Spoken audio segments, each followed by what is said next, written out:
"Are you deaf, old man?" I said, "Move it." The voice, sharp and laced with the unearned confidence of youth, cut through the quiet hum of the naval amphibious base gym. Vernon Ford, his back to the speaker, continued his methodical sweeping, the rhythmic scrape of bristles on concrete the only reply. He was tracing the edge of the wrestling mats, a place of honor and exertion, now just a space to be cleaned. The young Navy SEAL, glistening with sweat and radiating impatience, stepped closer, his shadow falling over Vernon. "Hey, I'm talking to you. We need this space. Go empty a trash can somewhere else." Vernon stopped. He slowly straightened his back, each vertebra seeming to click into place, a process that spoke of age and miles logged. He turned, his face a roadmap of 70 years, his eyes a calm, pale blue. He didn't speak, just held the young man's gaze. This quiet defiance, this utter lack of intimidation was the spark. The SEAL, used to being the most formidable presence in any room, felt a flicker of something he wasn't accustomed to, being dismissed. "What's your problem? Did you not hear me?" he snapped, his voice rising. Another SEAL, toweling off nearby, chuckled. The confrontation had an audience now. Vernon's gaze remained steady, his hands resting on the worn wooden handle of the broom. The air crackled with unspoken challenge, the vast difference between the janitor's quiet stillness and the warrior's coiled energy creating a tension that promised to snap. The young SEAL, whose name was Petty Officer Slate, took another step forward, closing the distance until he was nearly chest to chest with the old janitor. The gym, usually a cacophony of clanking weights and grunts of effort, seemed to grow quieter as others took notice. Slate was built like a pillar of muscle and arrogance, a product of the most grueling training pipeline in the world, and he was used to deference. Vernon, by contrast, was lean and wiry, his maintenance uniform hanging loosely on his frame. He smelled faintly of cleaning solution and old coffee. "Look, Pops," Slate said, his voice dropping to a low, condescending growl. "This isn't a nursing home. This is a place for warriors. We need the mat, so take your broom and shuffle off." Now, Vernon's expression didn't change. He simply blinked, a slow, deliberate motion. "The floor needs to be swept," he said, his voice raspy but clear. "Keeps the dust down. Better for breathing when you're exerting yourself." The simple, logical statement seemed to infuriate Slate even more than silence had. It was so civilian, so mundane. "You think I care about dust?" Slate scoffed, a humorless laugh escaping his lips. "I've been in conditions that would make you cry yourself to sleep. Now, for the last time, get out of the way." He punctuated the command by shoving the end of Vernon's broom. The broom clattered to the floor. Vernon looked down at it, then back up at Slate. There was no anger in his eyes, only a profound weariness, a deep and abiding disappointment. The surrounding SEALs, a mix of young operators and a few more seasoned veterans, were now fully invested. This was a diversion, a bit of casual sport at the expense of the hired help. They saw an old man being put in his place by one of their own, a reaffirmation of the pecking order. The strong versus the weak, the warrior versus the worker. Vernon bent down, his movements careful and measured, to retrieve his broom. As he did, the collar of his uniform shifted, pulled taut by the movement. For a fleeting second, the skin on the back of his neck was exposed, just below his hairline, and on that weathered skin was a tattoo. It was faded, the lines blurred by time and sun, but its design was unmistakable to anyone who knew what they were looking for. Slate didn't notice. He was too consumed by his own dominance. He saw Vernon stoop as an act of submission. "That's better," he sneered. "Now you're learning." But someone else did see it. Across the gym, leaning against a weight rack and observing the scene with a practiced neutrality, was Master Chief Petty Officer Thorne. He was in his late 40s, a command-level operator who had seen more than his share of combat zones and cocky young SEALs. He rarely intervened in these sorts of contests, believing that a little friction helped forge teams. But as he saw Vernon bend over, his eyes narrowed. He pushed himself off the rack, his own workout forgotten. He had seen that tattoo before, not in person but in books, in grainy photographs from a bygone era of warfare, an era that predated the SEAL teams themselves. It was a small black trident, but it was interwoven with a sea serpent, its tail coiled around the base. It was the mark of the underwater demolition teams, the frogmen of World War II and Korea, the progenitors of the very warriors who now filled this gym. And more than that, the specific coiling of the serpent signified something else entirely, a membership in a unit that was spoken of only in whispers and legends. Slate, emboldened by his perceived victory, wasn't finished. "You know, we should get you a new uniform," he said loudly to his friends, though his words were aimed at Vernon. "Maybe one with a little bib on the front, in case you drool." A few of the younger SEALs laughed. Vernon straightened up again, broom in hand, and looked past Slate, his gaze settling on Master Chief Thorne, who was now walking toward them with a deliberate, unhurried pace. For the first time, a flicker of emotion crossed Vernon's face.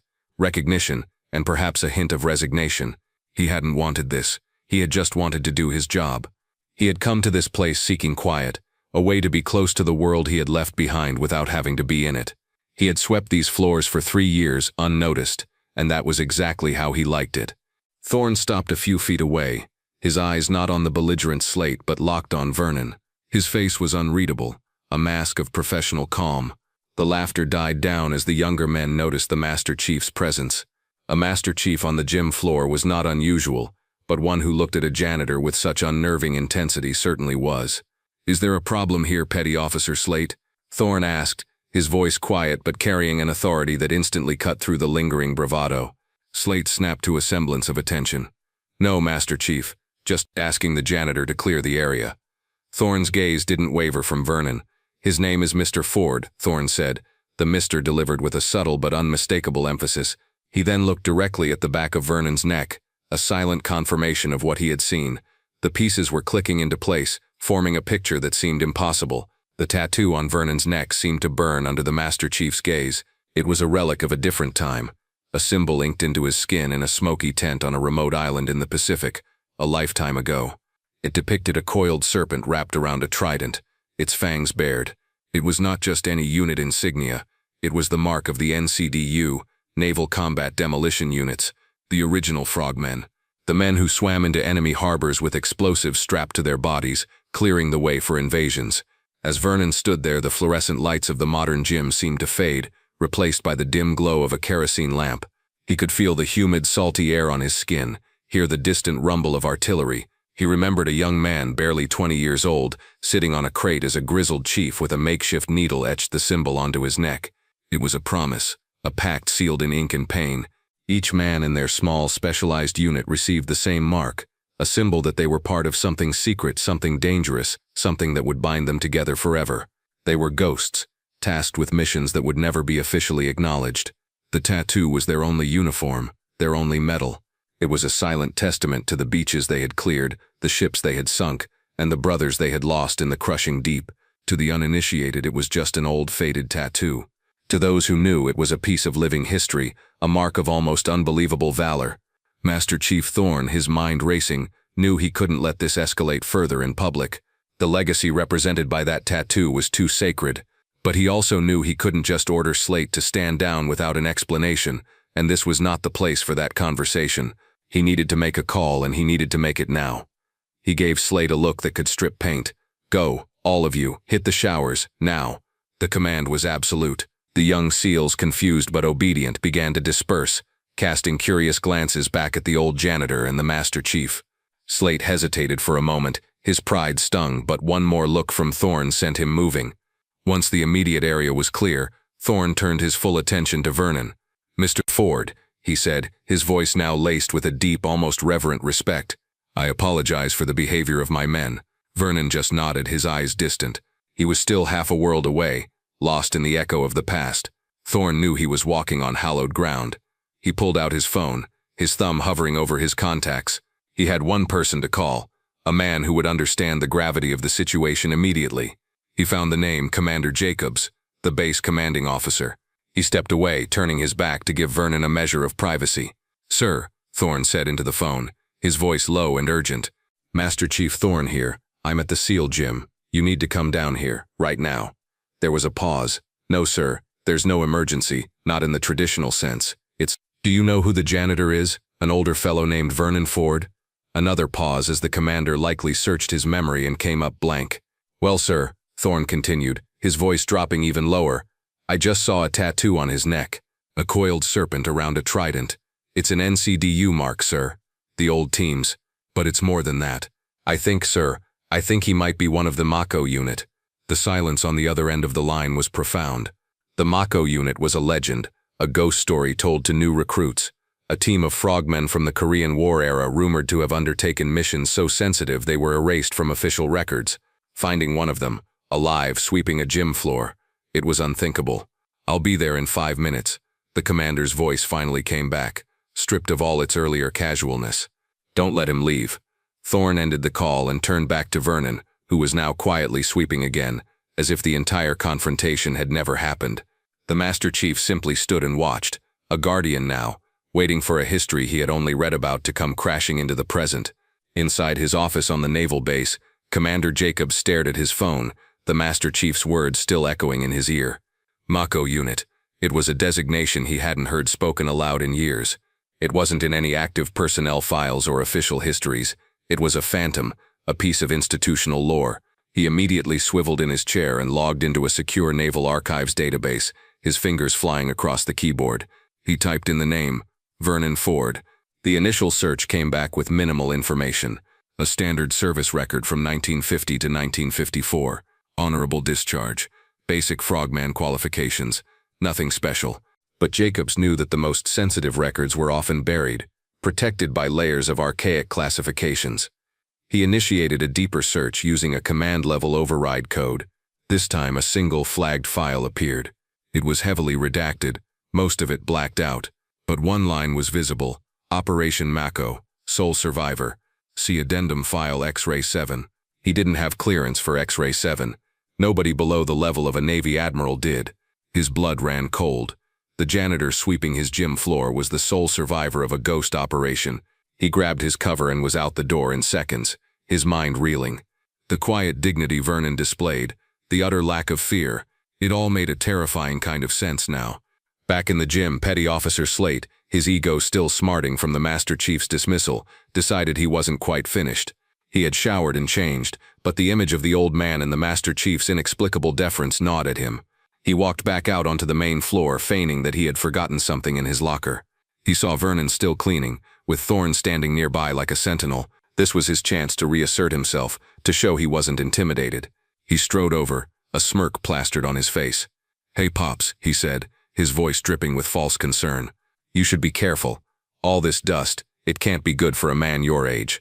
We wouldn't want you to have a fall, would we?" He looked at Thorne, a silent challenge. "Maybe it's time for you to be in a home. We could even call them for you. Have you evaluated? Make sure you're—" It was a vile, cruel insinuation, a direct attack on Vernon's age and competence. He had crossed a line, moving from simple arrogance to outright malice. Thorne's jaw tightened, and he took a half-step forward, but Vernon subtly raised a hand, stopping him. The old janitor looked at the young SEAL, and for the first time there was something other than weariness in his eyes. It was a flicker of pity. Just as Slate opened his mouth to say something more, the main doors to the gym burst open. The sound echoed like a gunshot in the cavernous space. Standing there was Commander Jacobs, his expression grim and resolute. Behind him were two Marine guards in full dress uniform, their presence a shocking and inexplicable sight in the middle of a SEAL training facility. And behind them, visible through the open doors, was the commander's official vehicle, a black sedan with flags mounted on the fenders, its lights still flashing. The few remaining SEALs in the gym froze, their eyes wide. This was a level of command presence that was almost never seen on the gym floor. This was not a casual visit, it was an arrival. Commander Jacobs strode directly toward the scene, his eyes locked on Vernon Ford. He ignored Slate completely, as if the young SEAL were nothing more than a piece of gym equipment. He ignored the Master Chief. His entire world in that moment had narrowed to the quiet, unassuming janitor holding a broom.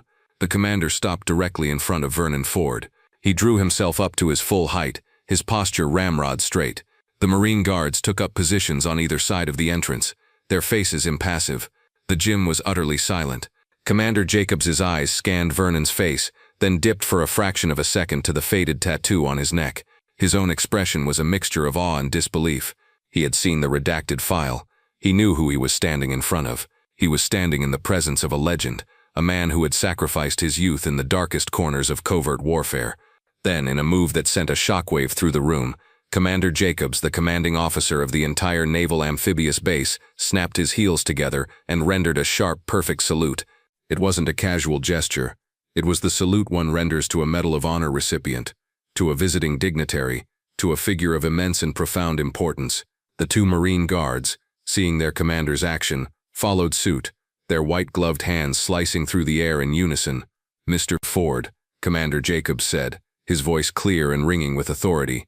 "I am Commander Jacobs. I want to personally and professionally apologize for the disrespect you have been shown in this facility." He held the salute, his eyes locked on Vernon's. Slate was frozen, his mouth agape, his face a mask of utter confusion and horror. Master Chief Thorne stood at a respectful distance, a look of profound vindication on his face. The commander lowered his salute but remained at attention. For the benefit of those who are unaware, he announced, his voice now booming through the silent gym, "This is Vernon Ford. Before he was a janitor here, he was a frogman. He was part of a naval combat demolition unit during the Korean War." He paused, letting the words sink in. He was a member of a specialized three-man team under a clandestine program known as Operation Mako. Their mission, which is still largely classified, was to swim into the harbor at Wonsan, North Korea, ahead of the main invasion force, and disable the submarine nets and mine clusters protecting the harbor. They did this with no breathing apparatus, using only knives and handmade explosives, in near-freezing water, under the cover of darkness. He then swam for another 2 hours, evading capture, and was the sole survivor of his unit to return to friendly lines. For his actions he was secretly awarded the Navy Cross, an award he never spoke of, a mission that was erased from the books to protect operational security. He is not just a veteran, he is a hero of the highest caliber, and he deserves nothing less than the absolute and unwavering respect of every single person on this base. The story hung in the air, a stunning testament to the quiet man holding the broom. The few SEALs who had been watching, their faces now pale with shame and awe, slowly, one by one, began to stand taller, their posture shifting from casual observers to soldiers in the presence of greatness. Commander Jacobs turned his gaze, now cold as steel, onto the petrified petty officer Slate. "You," he said, his voice dropping to a dangerous whisper, "are a disgrace to that uniform. You mistake arrogance for strength. You mistake age for weakness. This man, this hero you chose to mock and belittle, has more valor in his little finger than you have in your entire body." The commander's voice rose again. "Master Chief Thorne, you will personally escort this petty officer to my office. He is on report. He will issue a formal written apology to Mr. Ford, and starting Monday, every single operator in this command, from the newest recruit to the most seasoned veteran, will attend a mandatory course on naval history, with a specific focus on the contributions of the UDT and the men who built the legacy that you all take for granted." He then turned back to Vernon, his expression softening once more. "Mr. Ford," he said gently, "from the bottom of my heart I am sorry." Vernon finally spoke, his voice quiet but steady, carrying across the silent gym. "Son," he said, looking not at the commander but at the shame-faced Slate, "respect isn't in the uniform you wear, it's in how you wear it. The strongest man isn't the one who can lift the most weight. It's the one who can lift others up." He looked down at the simple broom in his hands. "There's no shame in any job, as long as you do it with dignity." The faded tattoo on Vernon's neck was a testament to that dignity. It was born in the crucible of war, a symbol of a promise made in the face of impossible odds. He remembered the night vividly, huddled in a makeshift tent. The mission briefing had been simple and suicidal. They were to be ghosts. If they were captured, they were disavowed. If they died, their bodies would never be recovered. Before they left, their chief, a hardened man who had fought at Normandy, pulled out a small kit. He said, "The Navy won't give you a medal for this. They won't even admit you were here. But we will know. We will remember." And he had inked the coiled serpent around the trident onto each of their necks, a permanent private medal of valor that no enemy could take and no politician could erase. It was a symbol of their quiet, deadly purpose. The fallout from the incident was swift and decisive. Petty Officer Slate was formally reprimanded and assigned to remedial duties for a month, a humiliating but educational experience that involved cleaning the base's facilities alongside the civilian staff. The mandatory naval history course was implemented immediately, with the first session taught by a local historian and featuring a surprise guest, Vernon Ford.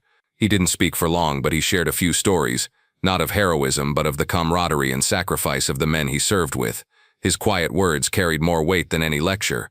A few weeks later, Slate, his arrogance stripped away and replaced by a newfound humility, approached Vernon as he was locking up the supply closet at the end of his shift. "Mr. Ford," he said, his voice barely a whisper, I wanted to apologize in person. What I did, there's no excuse. I was wrong." Vernon looked at the young man, really looked at him, and saw the genuine remorse in his eyes. He simply nodded. "We all make mistakes, son," Vernon said. "Be a better man tomorrow than you were today." He patted the young SEAL on the shoulder and walked away, leaving Slate standing in the hallway, a lesson in true strength and quiet valor etched forever in his mind. If you were moved by Vernon's story, please like this video, share it with others, and subscribe to Veteran Valor for more stories of the unassuming heroes who walk among us.